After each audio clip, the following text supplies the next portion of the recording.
Dave Chappelle and Video Game Dunkey. Two goats of comedy in mostly different mediums. One is a stand up legend capable of creating hysterical stories out of the seemingly commonplace. And the other is a master curator of visual and narrative comedy. Chappelle is quick on his feet, able to weave a joke together while riffing with a live audience, while Dunkey needs time and space to create videos that affect entire cultures of games. Pro Genji. Not even close, baby. Knack. Knack.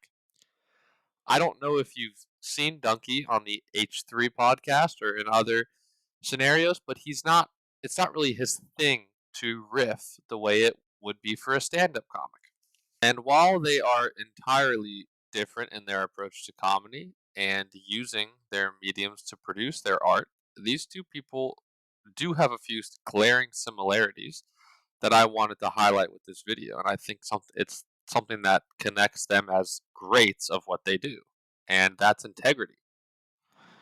The way that they act in each event that I'm going to talk about, while it may seem short sighted or unprofessional or even immature, it shows that these artists both have something that's invaluable, especially when you are under public scrutiny, and that is integrity. Another similarity between them is that they both have a million clones or people that have derivative of their work, and several other people in their respective space refers to them as the greatest of their craft. Dave turned down a third season of The Chappelle Show for $50 million, which at the time was the most anyone has ever been offered for that kind of show. He turned it down and he fled to Africa for a few weeks, and America went nuts. Well, not America, but Hollywood. Hollywood went nuts and started calling him crazy and all sorts of things. But the reason he left is because his integrity was being challenged and he felt like he was being used. He's talked about it 100 times since the event, but it essentially comes down to he felt that he was being laughed at and he was being used and he was contributing things to the culture that were not in his or the world's best interests.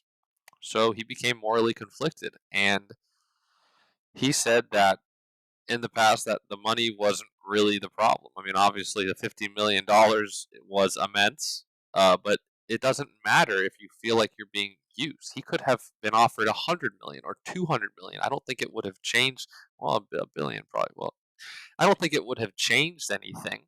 Once you lose your integrity, your word is pretty much worthless. And as a comedian, your word is all you have. If you value money over integrity, how can anyone trust what you're saying is your actual beliefs and it's not just because you're being paid to say it? Dunkey signed a contract with Microsoft in 2011 in order to make additional revenue to pay his rent, as he had recently purchased a new apartment and it was expensive. YouTube had also changed the way ad revenue worked, and he was making less money per video. So Microsoft offered him a significant sum of money that would pay about 2 months of his rent if he made 4 videos of indie games that they were putting out.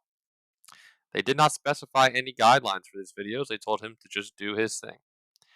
And in typical Dunkey fashion, he made videos that were quite honest about how awful the games he was playing were. And they canceled the deal after one video and deleted the video, and he was left to figure out rent on his own. But the similarity here with him and Dave Chappelle is that Dunkey refused to use his craft to create videos that were dishonest to his viewers or that were supporting games that he did not think were actually good.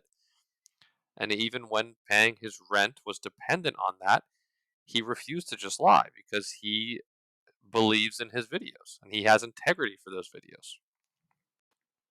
I want to close out the video by throwing another artist into the mix, Cormac McCarthy.